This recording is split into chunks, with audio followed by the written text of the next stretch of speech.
Hey, so today I want to talk to you about the 7 rules for fat loss. We're going to go through those.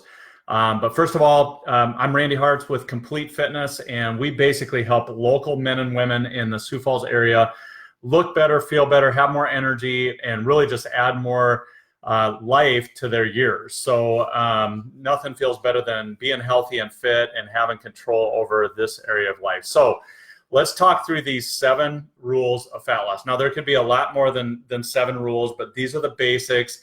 And let's just cover these. And the biggest thing is you want to make sure that you're doing them. I talk to so many people that, they say they know what to do, but they're just not doing what they know to do, right? So we want to take action with these rules.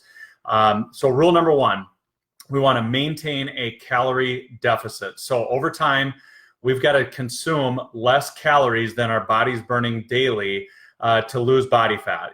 Fat loss is the goal, not just weight loss. So again, fat loss is the goal here, and we've got to maintain a slight calorie deficit. The best way to figure out how many calories that you should be eating on a daily basis is use a free app. It's called MyFitnessPal. Go in there, set up your goals, so put your current weight and then your goal weight. Put in there that you want to lose anywhere from a pound to a pound and a half per week. Don't put any more than that because it'll create too big of a deficit. And then when you set those goals up, MyFitnessPal is going to give you a recommended daily calorie amount. So it might be 1,600 calories a day, let's say.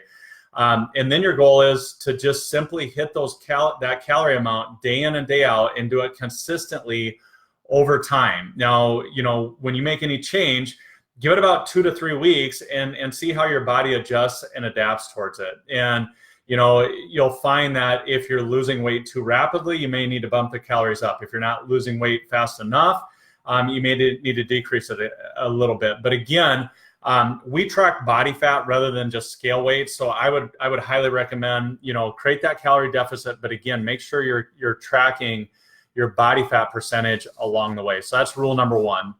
Rule number 2 is you've got to lift weights. Lean muscle tissue is where your body is going to burn calories at, okay? So the more muscle tissue you've got on your body, the more calories your body is going to burn at rest, and that's a good thing. So again, make sure that you're lifting weights. You've got to take care of that lean muscle tissue. As we age, our metabolism does slow down a little bit, but for the most part, we're less active. That's the biggest problem that people face. So they're not as active, they're not working out, they're not using the lean muscle tissue. So if you're not going to use it, you're going to lose it. And just remember that. So women, you're not going to get big and bulky. You don't have the hormones to do that. So that is a myth that needs to die. But again, rule number 2 is you've got to do some sort of resistance training. That can look like a lot of different things, but make sure that you're lifting weights.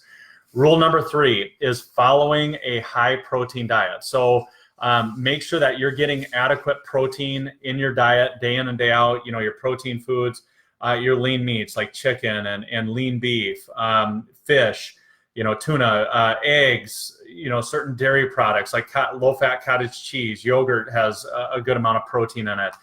Protein powder, a meal replacement shake. Those are used for convenience, in between meals.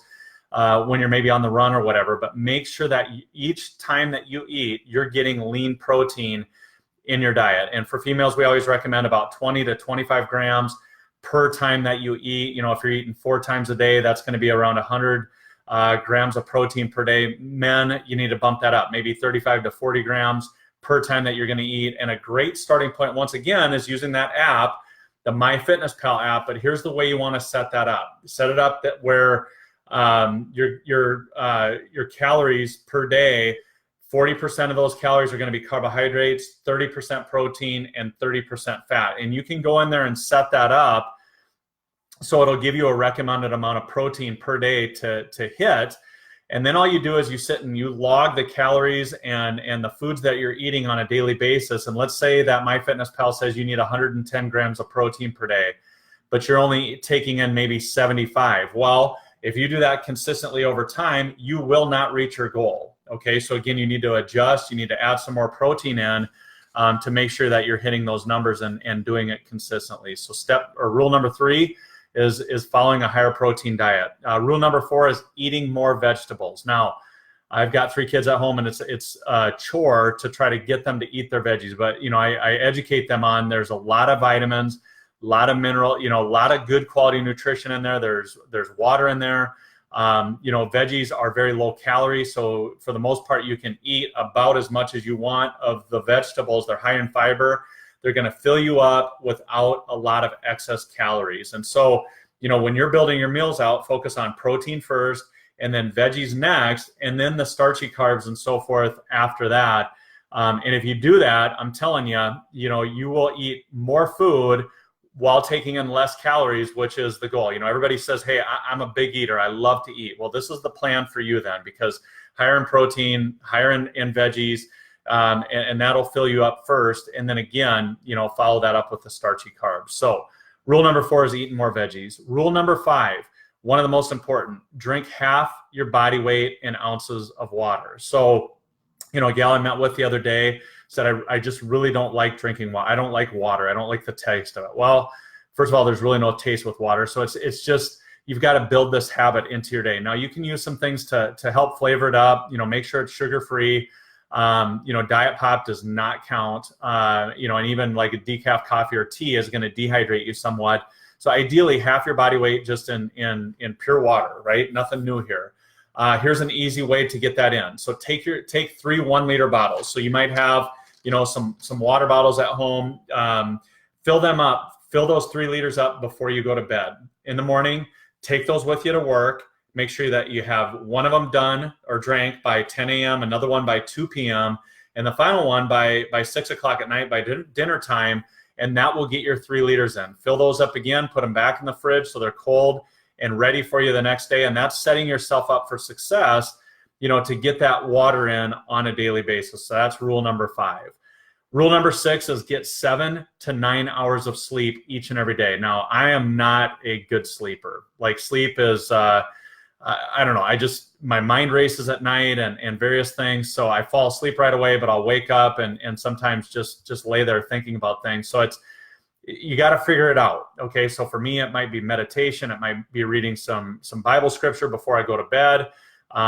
Just various things like that. I may get up and pray during the night just to kind of calm my mind and so forth. So again, whatever it is that you've got to do, but ideally 7 to 9 hours of sleep. You can shut the computer and the iPhone and the various things like that off, say an hour before you go to bed, not watching TV, maybe reading before bed. There's a lot of various things, cool your house down or your room down that you're sleeping in, run a fan. Again, whatever it is that you've got to do, 7 to 9 hours of sleep, because when you're sleep deprived, stress levels go up, cortisol level goes up.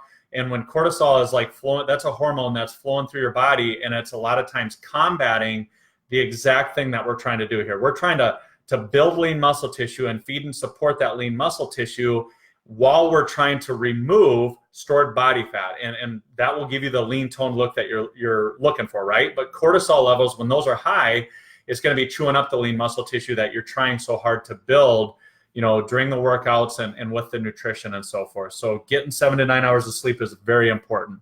The final rule number 7, is consistency.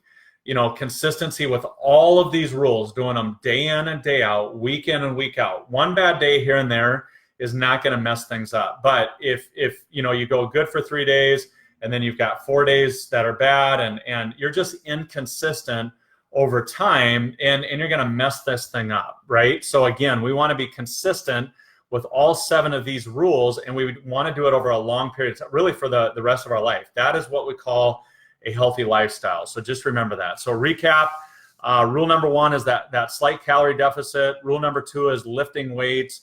Rule number 3 is a high protein diet.